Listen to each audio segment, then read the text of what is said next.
listening to Inside the Rings, your ultimate podcast destination for everything related to the Olympic movement. Here's your host, my dad, John Hawkins.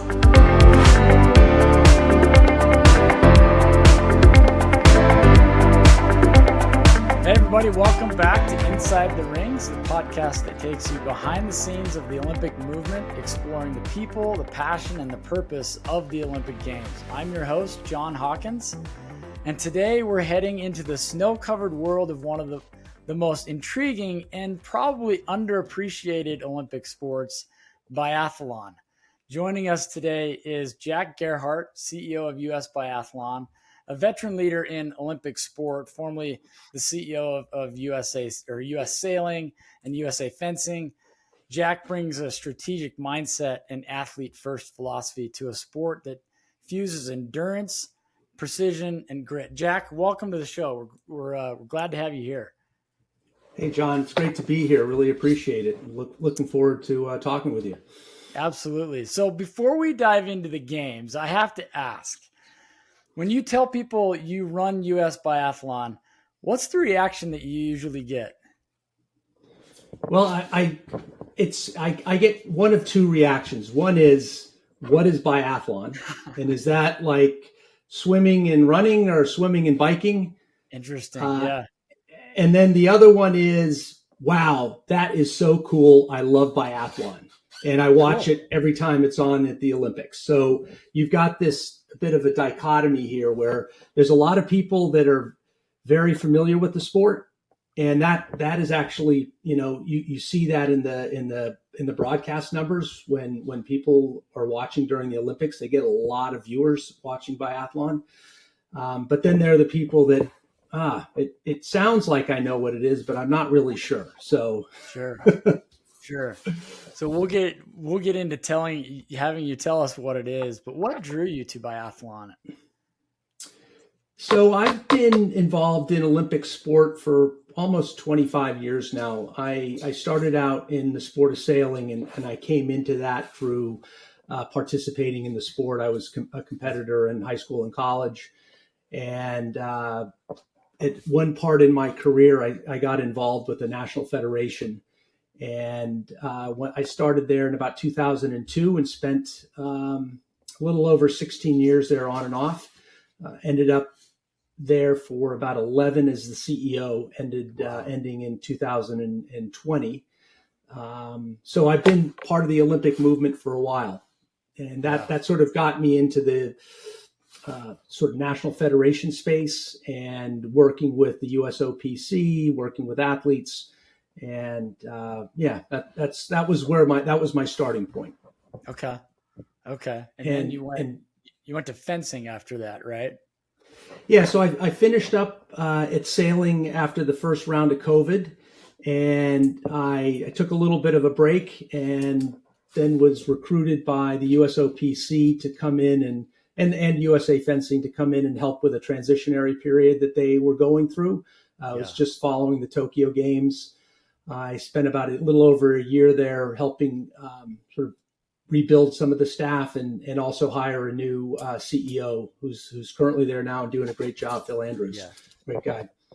Yeah, we just had Phil on the show. So it's interesting how it all comes full circle. And as I was finishing up there, Max Cobb, who was the former CEO here at Biathlon, was being hired by the International Federation to come and join them as their general secretary, CEO. And Max and I were old friends. He was one of the first people I met when I joined the Olympic movement. And we were both from New England. We have mutual friends, and we sort of hit it off early on. And he gave me a call when he was taking this new job and said, "Hey, would you be interested in coming over to biathlon to help with the transition?" And timing was perfect. So I sort of slid out of fencing and over into biathlon. Oh, that's cool. So tell us what biathlon is. It's not triathlon, right? It's not biking and swimming and running. Tell us what it is.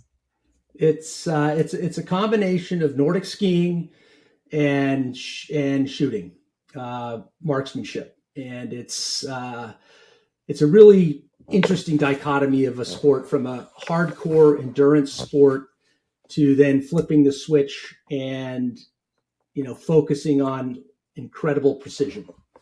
And, being able to do both is really, really challenging.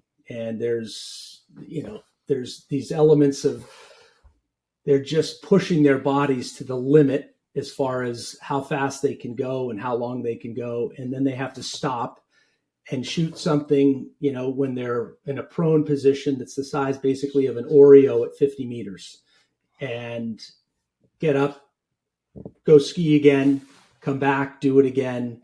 When they stand, it's, sort of about the size of a grapefruit, and it's incredibly challenging. And the really fun thing about biathlon is, the leads in the competition can change, in the last sort of part of the race. At the last shooting, somebody can be ahead, they can miss a shot or two and be out of it. And it's, we're like a lot of Olympic sport, it comes down to tenths of a second. Wow. There's a penalty for missing a shot, right? There is, and depending what the discipline is, what the race is, it's either a penalty loop, which is an additional 150 meters, or it's a minute added onto your time, depending upon what the race is. Yeah. So, okay. But that's, depending, it's, 22 to 26 seconds of additional time added on if you're having to do a penalty loop. Yeah. So biathlon has a pretty big, almost mythic presence in Europe. Tens of millions of people watch it, but in North America, it's still a bit of a hidden gem. Why do you think that is? I think there's a host of reasons. If you look at the cultures in Europe, especially Scandinavia, Central Europe, very winter sports, Nordic skiing focused. And so there's an incredible base for it to be there. The other big thing that's made a huge difference over the last couple of decades is the broadcast of the sport and what the International Federation has done.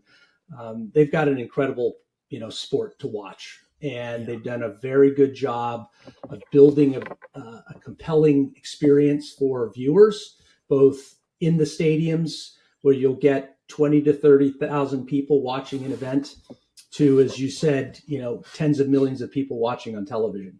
Wow. And so that has enabled the sport to spread and build this incredible fan base. We haven't had the coverage here in the United States. We don't have the broadcast coming here through any of the major media networks at this point. I believe there was a time when it was being broadcast via the Olympic Channel prior to that shutting down, which was giving it a little bit more exposure, but it hasn't gotten a foothold here like it has in Europe. And it's the sport that's dominant here is we know is Nordic skiing. It's got a much bigger footprint, and biathlon has been sort of played second fiddle to that. In Europe, in a lot of the countries, biathlon is considered the superior sport, and the people that are not competing in biathlon will go and compete in cross country skiing. So it has a little different of an image over there. And interesting. When you watch the sport and you meet the athletes and you experience what they're and witness what they go through, you can see why it's a really compelling sport. Yeah. So what's the story that U.S. biathlon needs to tell to break through with the American fan base? Well, I'm not sure we need to tell a story. We need to get it in front of people. So when it's broadcast and available during the Olympics or easily accessible, people watch it. I think during the Beijing Games in 2022, the viewership for biathlon in the United States was the third highest of anywhere in the world. It was something like 30 million viewer hours, if I recall. So when it's there, people will watch it. So one thing we need to work on, and Max Cobb and the IBU and their partners in the European Broadcasting Union are working, pulling all the strings they can to get it over here and get a partner over here. So I think coming out of this Olympics, we'll have some momentum there. And the other thing is what we're doing at the grassroots level and within the sport community is working hard to introduce the opportunity to try biathlon. And our approach is introducing it to the Nordic, the cross-country community as something to try also. It's not either or, but hey, you can do this too.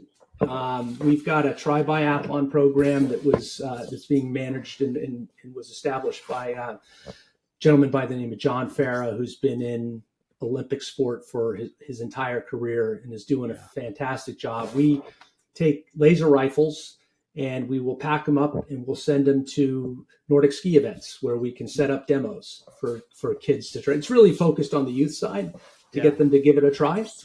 And I think this past season we ran about 2,500 or 2,700 kids through that. They had an opportunity to try it. So, it's visibility for the sport at the high level, and then it's opportunity and access and on-ramp for young athletes to try it and realize that they can do it in addition to continuing to ski. And we actually encourage the athletes that are coming up through the ranks and even some of our Project X and development team athletes that are really involved in cross-country skiing and Nordic skiing, keep competing there because you have to be a fast Nordic skier to be a competitive biathlete. Do you use like digital media to change visibility, like Instagram, Facebook, reels, vlogs, storytelling at all? We do. Yeah. That's our major platform. When I came on board in the fall of 2022, one of the first people we worked on hiring was a woman by the name of Sarah Donatello, who's our communications manager. And when I came on board, we had 3 or 4 people that were working to manage the social media to try to support the athletes. It was very much of a shoot from the hip approach. Mm-hmm. And Sarah's come on board and really changed our presence in the social media space and done an incredible job getting our stories out, getting the stories of the athletes out, supporting our partners. A big challenge for us and a big focus is bringing on sponsors, and the digital environment is where we can deliver for them and activate. And so she's helped gain a lot of visibility for our partners there. And we actually just went through a digital audit with a consulting firm to help us map out the next 12 months of our communication platform and how we can take advantage of our up and coming athletes and the games to tap into some new audiences. Yeah. That makes sense. I mean, you've got a big games coming up here in the next 6 months or so, right? And so that totally makes sense that that's the effort that you're going through. So and it's really interesting. This talking about digital media.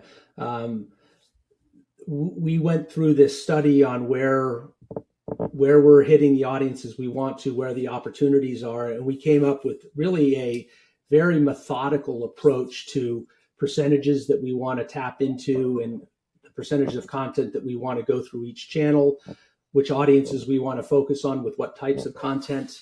And we're really excited about it. It's a very detailed playbook for us for the next 10 months. And I think It's going to have a huge audience. Good. I love that. Let's talk about athletes and how they train. I mean, obviously they train at extremes, right? High altitude, freezing temperature, they're punishing their bodies over long distances. How do you support these athletes, physically, mentally through those conditions?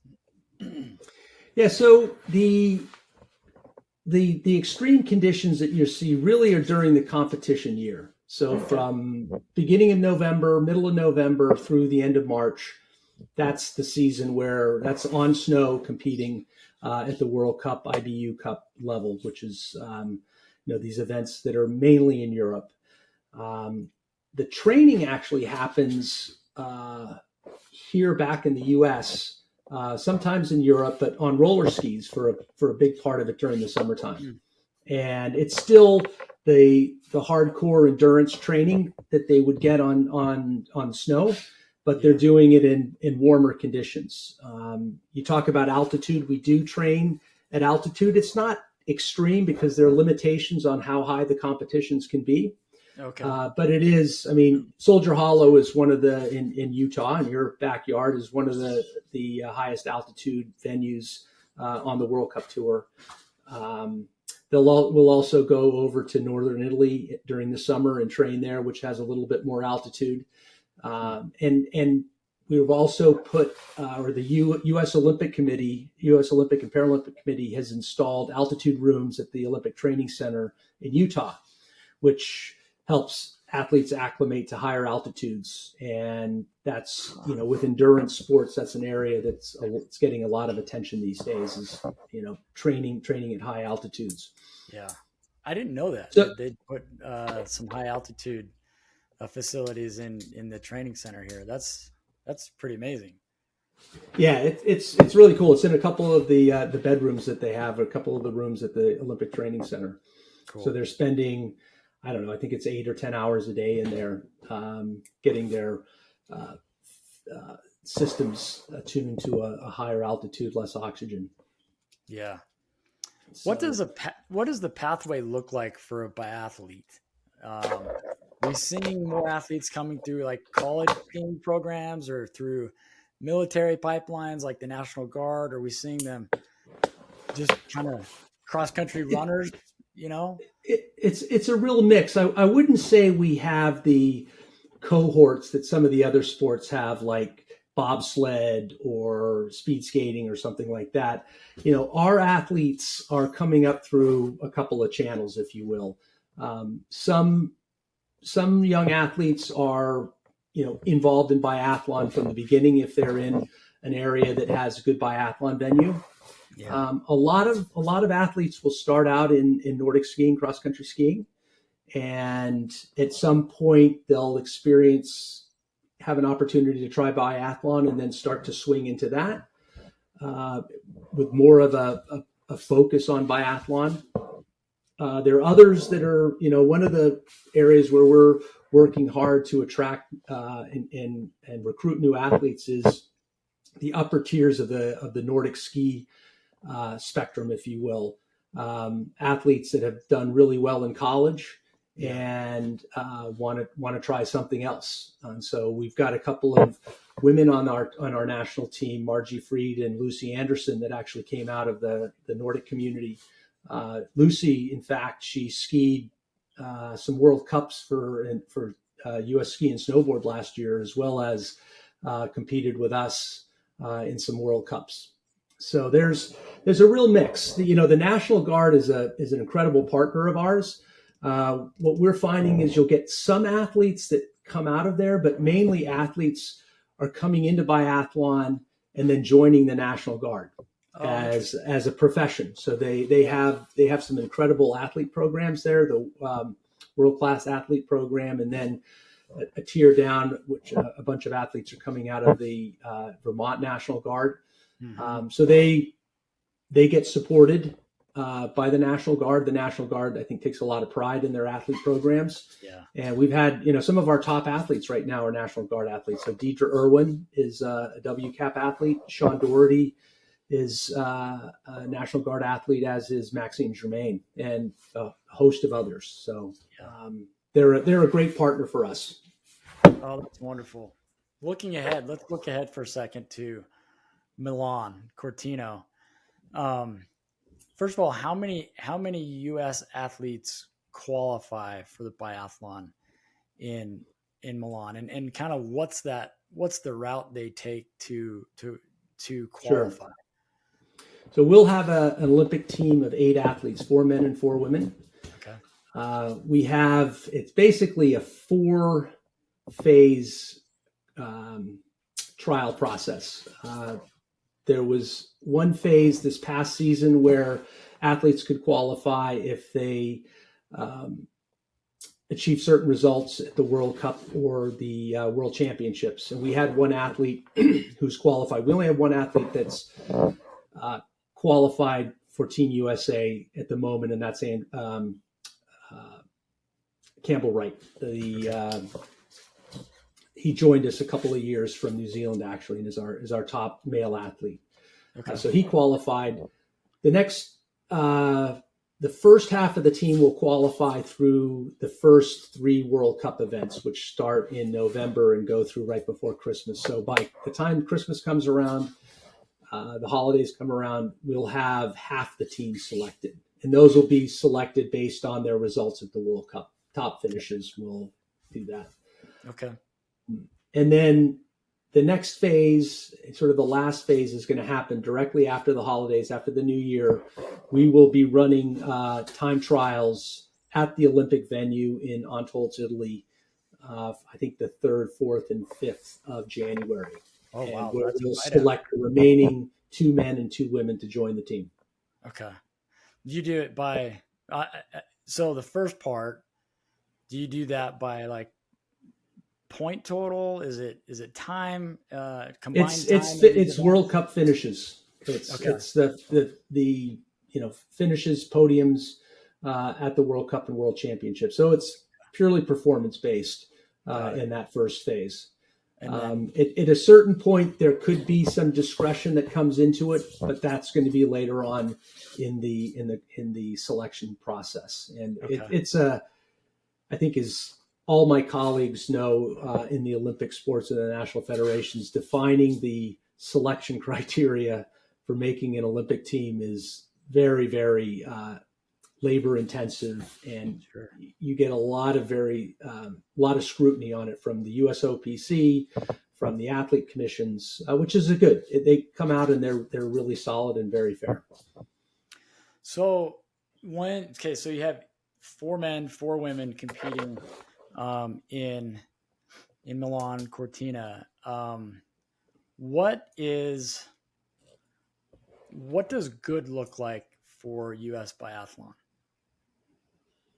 From a results perspective? Yeah. What is a successful Olympic Games for U.S. biathlon in the upcoming games? Well, we want our athletes to perform at their highest level. As I think you're aware, the U.S. biathlon team has not won an Olympic medal yet. So our goal is to do that.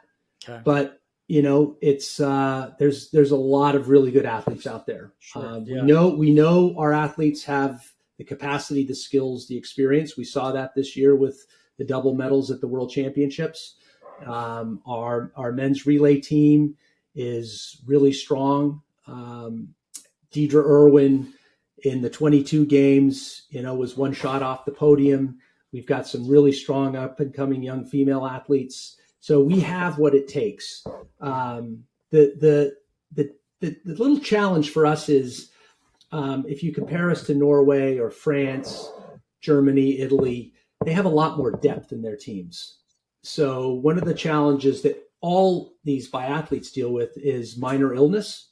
Yeah, sure. So if you get a small cold, a small stomach bug, it takes you out of the running. I mean, you can be off 1% and you can't compete and push yourself to the level that's needed. Yeah. So the countries we compete against have benches that can fill these spots. And, one person goes home, the next person steps up, and they haven't missed a beat. With us, when one of our top athletes, has to sit out or is not feeling 100%, we feel it. And so a big part of what we're doing in our preparation is minor illness prevention and how we're working to keep the athletes healthy, both from, nutrition, the meals that we provide. We have in many of the places we're in Airbnbs, and we have a chef. We hired a full-time athletic trainer this past season. It's actually a partnership that we have with University of Utah. Oh, cool.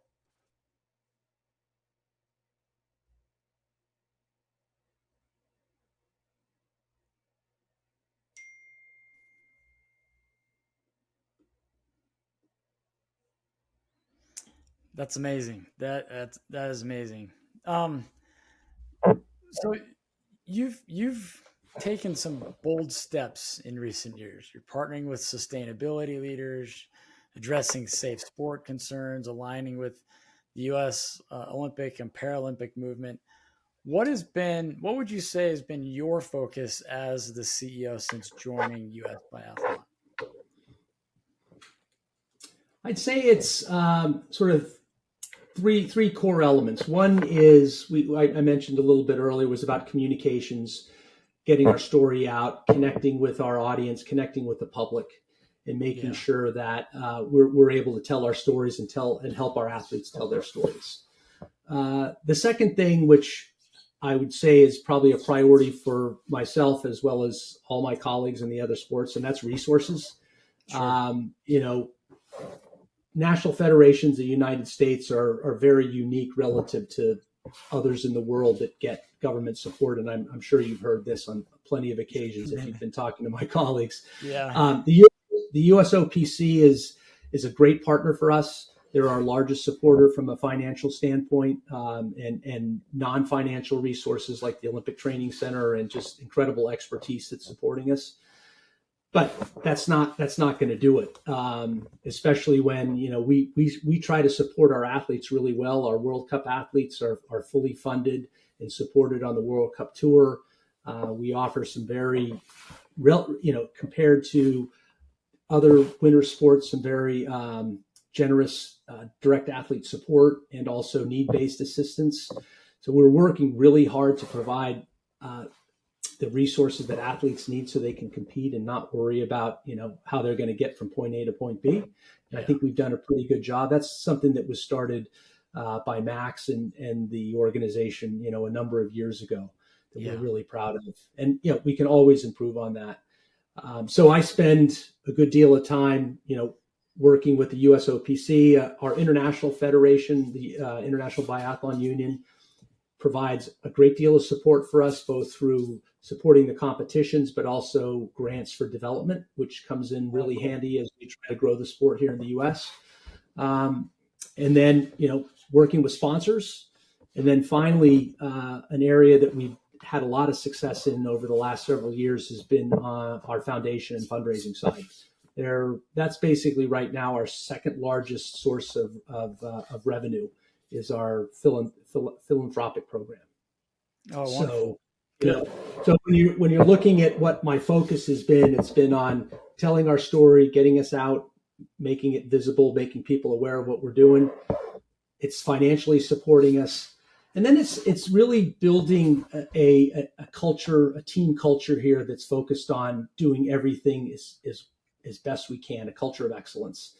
And, like many sports, we've had our ups and downs and had to deal with some challenges. And just being able to establish a culture where people feel like they belong, they feel supported, they feel safe, they feel respected, is huge. And we launched an initiative last year to build this culture of excellence. And we've had a lot of interactive workshops with our athletes and coaches to develop our values, the types of behaviors that we want, what our expectations are when we work together, and how we're going to support each other. And it's making a real difference. We've got a really good vibe in the team right now. People are excited. They're working hard. They're very supportive of one another. And it's definitely paying off. It's one of those elements in sport that you can be performing at your highest from a physical standpoint, from a skill standpoint, but you need that extra little bit of sort of team vibe, if you will. Sure. Yeah. Helps you go that extra mile. And these athletes, they're on the road. They live together basically year round. All right. They are on the road together from November through March. And then they get a break. They start training again in May, and then a little bit of a break. And then they're together from, June through September. And so they are a close knit group. And, you've got to create an environment where it's supportive. And, people are not always going to love each other. They're not always going to be best friends, but when you can create an environment where they're supporting one another, that we've got some common goals, it makes all the difference. And we've made a lot of progress. I got to give an incredible amount of credit to the athletes that have really embraced this, and to our coaches and staff that have gotten behind it 100%. And it's an ongoing. It's not a one-shot deal for us. This is something that we're going to continue to work on. And I know, there are plenty of examples in the sporting world about when there is a tight and strong team culture, it leads to incredible success. Yeah. Where do you think biathlon fits in the broader Olympic movement's evolution, especially to look at Milan, Cortina, French Alps, Utah, in the next few Olympic Games renditions?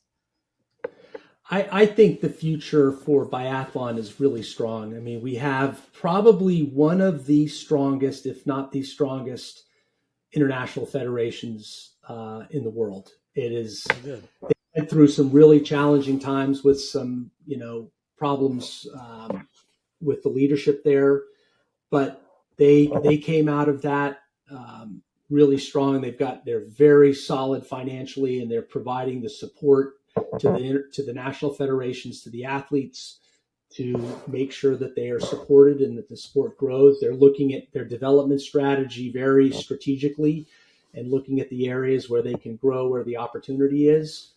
So we've got a really good partner with them. The sport is exciting. I mean, it's a great sport, and they continually pushing to evolve it, to make it more fan friendly, to make the athletes more engaged. They continually making little tweaks on how they can make it more, maintain the fairness, but make it more competitive, get more people involved, constantly working on improving the actual broadcast, the fan experience. I mean, they have this strategic plan that is really, really impressive on the priorities that they're working on. And it's all about how to grow the sport, how to, nobody's sitting back and kicking their feet up and waiting for the broadcast funds to roll in. It's like they're constantly pushing themselves, and they're looking to us, the national federations, to provide input on how to do that. They're a great partner. And, from us personally, the United States, North America is a huge growth market for the sport. And for sure. They're going to invest in it with us.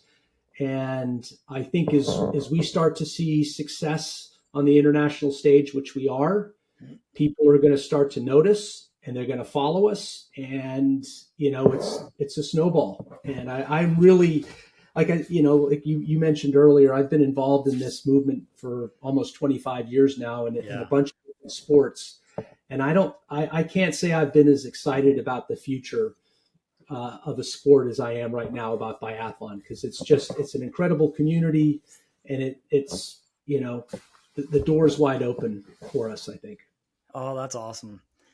Who do you work with other, or I guess I should say, how closely do you work with other national, national governing bodies in biathlon? So other countries? Yeah. So we actually have a number of partnerships that are supported by financially and through other resources by the International Federation. So we work with Canada, we've worked with Finland, we've done some work with we've done some work informally with Italy. There's a lot of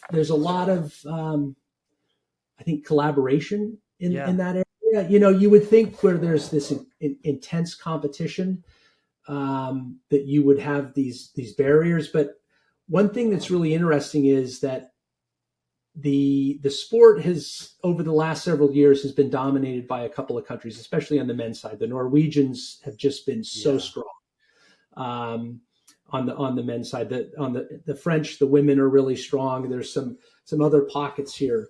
But they realize that if the sport's going to grow, if it's going to maintain its attractiveness, you have to get more than 6 countries up on the podium, right? Get back to, and that's a goal that the International Federation has. It's a goal that we all have collectively. So that creates this environment where there's a willingness to work together. I mean, you'll see that, our ski techs after a race will go and take the skis that were used in the race and go and compare them with some of the other countries. And that's from a relationship that our technicians have with their counterparts in other countries. There's just this willingness to try to make each other better, I think. Yeah. It's still this competitive. It's like, yes, you want to win, Sure. but there's this environment of coopetition, I would think, Yeah, I love that. Is everybody just gunning down, Norway? Or are they like, that's our target? That's. I don't sense that there's specific focus on, pushing one country out for another to come in. The one thing that's really, I found incredibly interesting about this sport, and it really hit me when I went to my first event in the winter of 2023. I'd been on board for a couple of months, and I went to Antholz, which is where the games are going to be. Yeah. And I was walking around, when you're there, you get the credentials, you can pretty much go anywhere. But I went up into around the track where sort of the general admissions is, and I was just standing there taking it all in. They've got these jumbotrons everywhere, so you can see what's happening in the stadium where there's 15,000 people cheering. And then you've got another 15,000 people spread around the track.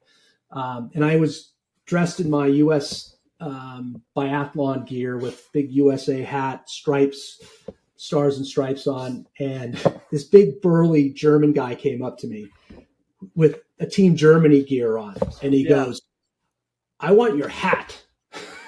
Wow. Okay. And I was like, okay, no problem. So I gave him my hat and I put Team Germany hat on, and we had a conversation for a little while. He gave me a beer, and it was just it was an environment where the US was like embraced, and it wasn't just the US, but everybody is. So when you watch biathlon, athletes come into the range and the crowd is cheering for everybody. Yeah. It's if you're in Italy and the Italians come in, they get a little bit higher decibel. But, when our athletes come in and shoot and they shoot clean, it's screaming, it's loud, it's crazy. And, it shows you the power of what sport can do to move beyond the geopolitics, all this other nonsense that's going on. It's not nonsense, but, it was really like heartening to me to be there and see how these crowds react, how they support the athletes, how the people are just, they're there for sport. Yeah. And there's one other just little anecdote here. There's a group called the German Biathlon Fan Club. And they are a group of Germans that travel to every World Cup event. Okay. They have a uniform that they wear, like jackets. They carry American flags, and they set up schnapps tables by the track and serve schnapps and toast anybody that wants to come and talk to them. Oh, fun. And they came to Soldier Hollow in 2024. I think, that's a little bit of an example of this community. It's really cool. And I think, to your point, sport has the ability to bring people together, right? And in a way that nothing else really does. President Bach came last September to Utah and had the chance to I caught him in the hallway just alone for one moment and grabbed a picture with him and was talking to him. And, I said, what I love about the Olympics is that it's really the only thing, and sport really in general, it's really the only thing that brings people together across the world that doesn't start with like a tragedy, right? And I think your story of, the German gentleman wanting your hat, or, other situations where we collaborate, even though we're in stiff competition together, is evidence of that, is people wanting other people to succeed, no matter what color they're wearing or what flag they're carrying, right? And so I love that example that you shared. Everybody celebrated. And Yeah, even, you even notice we had one athlete that finished a race last, and the crowd is still there, still there. Yeah, ever cheering them on as they cross the finish line, and that's just the support is there from the beginning to the end. And that's like really, really special, I think. yeah, I totally agree. Okay, let's do some lightning round questions. Right. So, favorite Winter Olympic memory. We might ask you about your favorite Summer Olympics because you've crossed over a little bit. Yeah. Favorite Winter Olympic memory. Well, I just told you the one, which was, standing on the around the track when the German came up to me. I thought that was pretty special. Sure. Yeah. So that would probably be it. Okay. We're going to ask favorite Summer Olympic memory. I think the favorite summer Olympic memory I had was in the 2012 games in the UK. Sailing was down in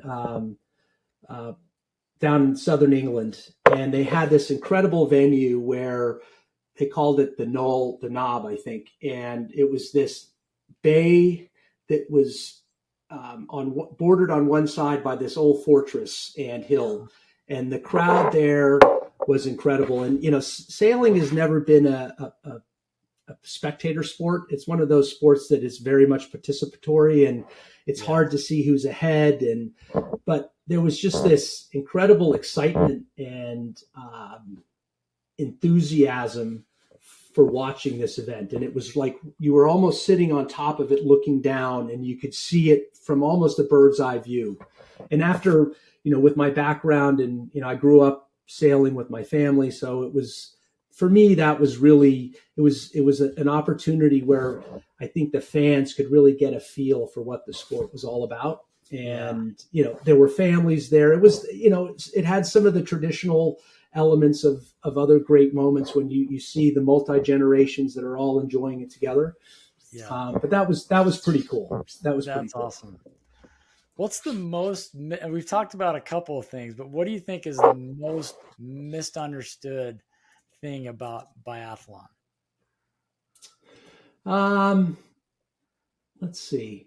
I would say, when you talk to people, it's like, wow, I don't understand how these athletes can come in and get their heart rate down, to normal, and then shoot and then go out again. And what actually happens is the athletes, if you watch, as they come into the range, they start to slow down and they start to lower their heart rate, but it doesn't go down a whole lot. What they do is they get their breathing under control. Yeah. And shooting is about all these elements working together. Their heart rate's still going pretty fast, but they get their breathing down. Yeah. And so I think that's one of the, probably one of the things I hear the most is like, oh, I can't believe they get their heart rate down so much so they can shoot so steady. And it's like they can work around it, is I think what happens. Oh, that's interesting. That's not what I would have guessed. Yeah, it popped up to me. I think, the other thing is I think the champions in biathlon are some of the fastest cross-country skiers in the world. And you've seen that world champion Nordic skiers have come into biathlon and become world champions in biathlon. So it's the importance of being a really fast Nordic skier that's a prerequisite. So that's something you can't take a shooter and teach them how to ski, right? You can take a good athlete, a highly successful, highly competitive Nordic skier, and teach them to shoot a lot easier. I was just going to ask you that. So what's harder to train for or teach? And it sounds like the skiing part is harder to train for than the shooting part.